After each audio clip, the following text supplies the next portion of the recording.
मैं हूं डॉक्टर निशा जैन और आज मैं एक बहुत ही बर्निंग टॉपिक पे बात करने वाली हूं यहाँ पे, जो कि बहुत सारे बच्चे एक्चुअली प्रॉब्लम फेस कर रहे हैं जिस चीज में, और वो है कि सीयूईटी और बोर्ड्स की प्रिपरेशन को आपस में मैनेज क्यों नहीं कर पा रहे हैं आप लोग, क्यों उसको आपस में बैलेंस करने में प्रॉब्लम आ रहा है, तो क्या गलतियां हैं जिसकी वजह से ऐसा हो रहा है और आप उन गलतियों को कैसे सुधार सकते हैं, ये मैं आज आपको बताने वाली हूँ इस वीडियो में। और ऐसे हमारे पास बहुत सारे बच्चों के क्वेश्चंस आए हैं, कमेंट्स आए हैं कि ऐसा क्यों हो रहा है, मुझसे मैनेज नहीं हो पा रहा है, मैं बैलेंस नहीं कर पा रहा सीयूईटी या बोर्ड्स की प्रिपरेशन को, तो उसके लिए मैं क्या करूं। तो I am here with the solution to it, लेकिन उसके लिए आपको मेरे साथ वीडियो के एंड तक बने रहना होगा, ठीक है। तो यहाँ पर हम देख लेते हैं रियलिटी चेक की, जिसकी हम बात कर रहे हैं कि सीयूईटी और बोर्ड्स की प्रिपरेशन आपस में मैनेज नहीं हो पा रही है। तो ये सबसे कॉमन स्ट्रगल है, और क्या है वो, often feel torn between CUET preparation and board preparation। ऐसा लगता है अरे यार कहाँ फंस गया, कैसे करूं, कौन सी चीज पहले प्रिपेयर करूं, कौन सी बाद में करूं।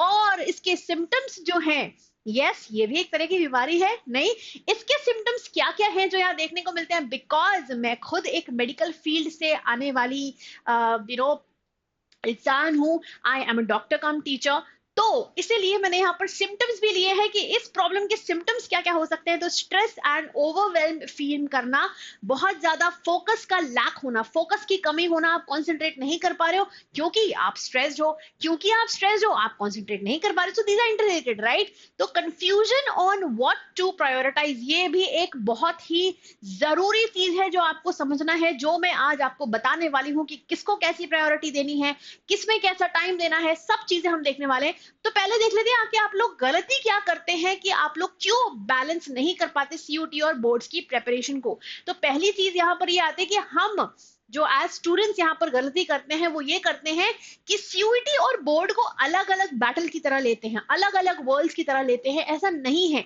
दे are very much related to each other. मैं ये नहीं कहूंगी कि सेम है, लेकिन बहुत ज्यादा रिलेटेड है, क्योंकि काफी सारा सिलेबस ओवरलैप देखने को मिलता है सीयूईटी एंड बोर्ड्स में। तो कॉमन थॉट ये है कि मैं पहले बोर्ड्स फिनिश कर लूं फिर सीयूईटी की प्रिपरेशन कर लूंगा, तो ये बिल्कुल भी नहीं करना है। अ बिग नो बच्चों, ऐसा नहीं करना है। रियलिटी क्या है कि बहुत सारे टॉपिक्स हैं जो ओवरलैप होते हैं सीयूईटी एंड बोर्ड्स के सिलेबस में, जैसे in English, accounts, biology, mathematics, economics etcetera, ठीक है। तो ये जो आपकी एनसीईआरटी की बुक्स को आप इग्नोर करते हो ना, ये बिल्कुल नहीं करना है फॉर सीयूईटी प्रिपरेशन। आपको ये नहीं सोचना है कि एनसीईआरटी की तो कोई जरूरत ही नहीं है, बिल्कुल है, ठीक है। टिप आपको यहां पर मैं देने वाली हूं कि आपको लेवरेज करना है ओवरलैप को, आपको उस चीज का फायदा उठाना है, और आपको स्टडी कैसे करना है, स्मार्टली। हार्ड स्टडी नहीं करना है, स्मार्ट स्टडी करना है, और बार बार नहीं करना है, एक बार में करना है, लेकिन दोनों के लिए अच्छे से प्रिपेयर करना है। दूसरी गलती जो यहाँ पर बच्चे करते हैं वो है कि टाइम मैनेजमेंट पे बिल्कुल ध्यान नहीं देते। बहुत सारे लोगों को लगता है बस पढ़ लिया, रट लिया, समझ लिया, हो गया। नहीं, आपको टाइम मैनेज करना भी आना चाहिए, क्योंकि वो बहुत इंपॉर्टेंट है आपके boards as well as for CUET. तो रैंडम स्टडी रूटीन बच्चों ने बनाकर रखा है कि कभी भी पढ़ लेंगे, इस टाइम ये पढ़ लेंगे, इस टाइम वो पढ़ लेंगे, जब जैसा मन करेगा वैसे पढ़ लेंगे। ऐसा नहीं करना है बच्चों। एक प्रॉपर शेड्यूल, एक प्रॉपर टाइम टेबल आपको बनाकर रखना है, जिसमें हम डेफिनेटली आपकी हेल्प करने वाले हैं यहाँ पर, और आपको उसको प्रॉपरली सिंसियरली फॉलो करना है, क्योंकि ऐसे रैंडम पढ़ाई करने से आपकी progress almost near to zero हो जाती है, ठीक है। Example, spending 6 hours on notes but skipping CUET MCQs. Notes बनाने में 8-8, 10-10 घंटे लगा रहे हैं, लेकिन एमसीक्यूज की प्रैक्टिस नहीं कर रहे, राइटिंग प्रैक्टिस नहीं कर रहे, तो बोर्ड्स और सीयूईटी दोनों की ही प्रिपरेशन अच्छे से नहीं हो पाएगी।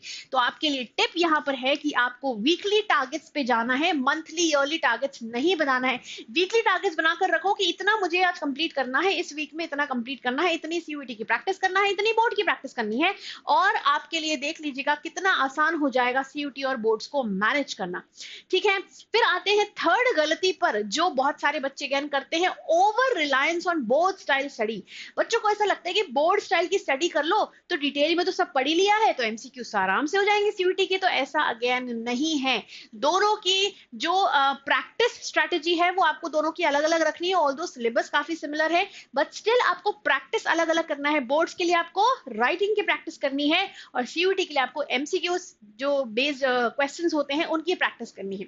तो बोर्ड्स में राइटिंग लॉन्ग आंसर, सीयूईटी में quick MCQs and application based होते हैं, जो कि आपकी स्पीड और एक्यूरेसी को टेस्ट करते हैं, ठीक है। तो इसका रिजल्ट क्या होता है?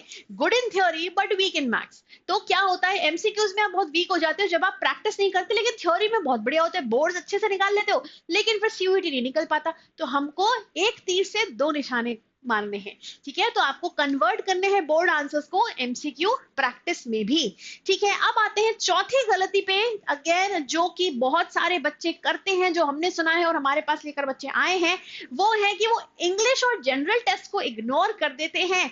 तो when I am here to teach you English, क्यों इग्नोर करना है, मैं यहाँ पे आपको सबको डिटेल में पढ़ाने वाली हूँ, ठीक है? तो उसकी लाइव क्लासेस अलग से चलती हैं for free, 4:30 to 5:30 Monday to Thursday, ठीक है? तो इंग्लिश को, जनरल टेस्ट को इग्नोर नहीं करना है। बहुत सारे बच्चे गैट को, जनरल टेस्ट मतलब जनरल एबिलिटी टेस्ट जो होता है, उसको भी इग्नोर करते हैं, जबकि बहुत सारी यूनिवर्सिटीज में एडमिशन लेने के लिए, बहुत सारे कोर्सेज में एडमिशन लेने के लिए आपको जनरल टेस्ट कंपलसरी होता है।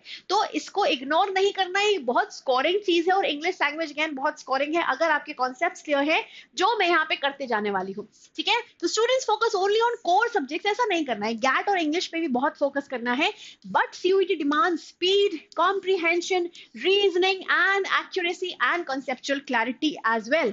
तो डेली प्रैक्टिस आपको क्या करना है? रीडिंग करना है, वोकैब करना है, मेंटल एबिलिटी जो रीजनिंग वाले क्वेश्चंस होते हैं उनको प्रैक्टिस करना है, और ये आपके लिए गेम चेंजर साबित होंगे, trust me on that, right? अब आते हैं पांचवी गलती पे, वो है स्ट्रैटेजी अच्छे से नहीं बनाना। स्ट्रैटेजी मतलब क्या कि किसी चीज को आप पूरा प्लान करके करते हो कि इसको मुझे ऐसे करना है, इसको मुझे ऐसे करना है, तभी मैं आगे एग्जाम क्रैक कर पाऊंगा, लेकिन वो बहुत सारे बच्चे नहीं करते हैं।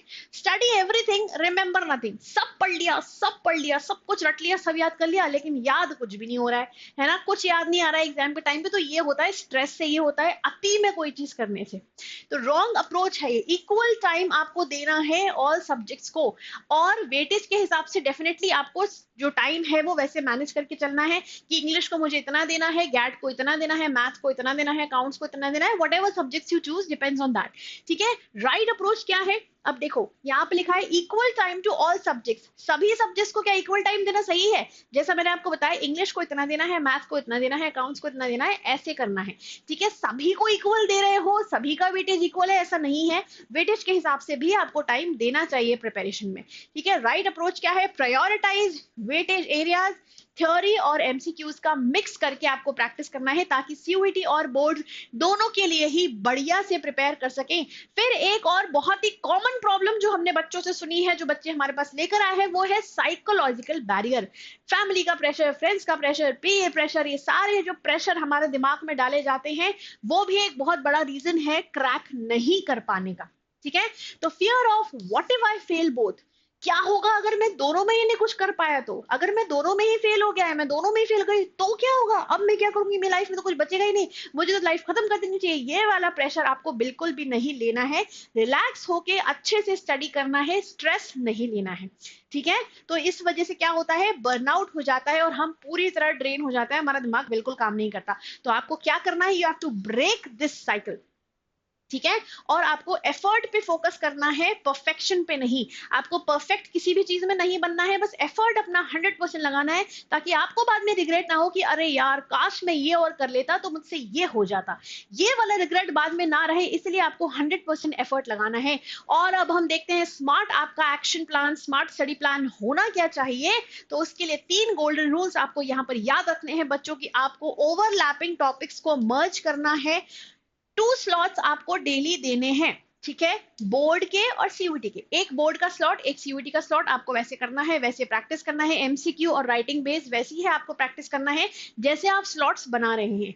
वीकली मॉक टेस्ट जरूर से जरूर देना है, जो हम लोग आपको वैसे भी प्रोवाइड करने वाले हैं। तो आपको बस एनरोल करना है जाकर डिस्क्रिप्शन लिंक में। बोर्ड और सीयूईटी स्टाइल के, दोनों ही स्टाइल के आपको मॉक्स देते ही जाना है।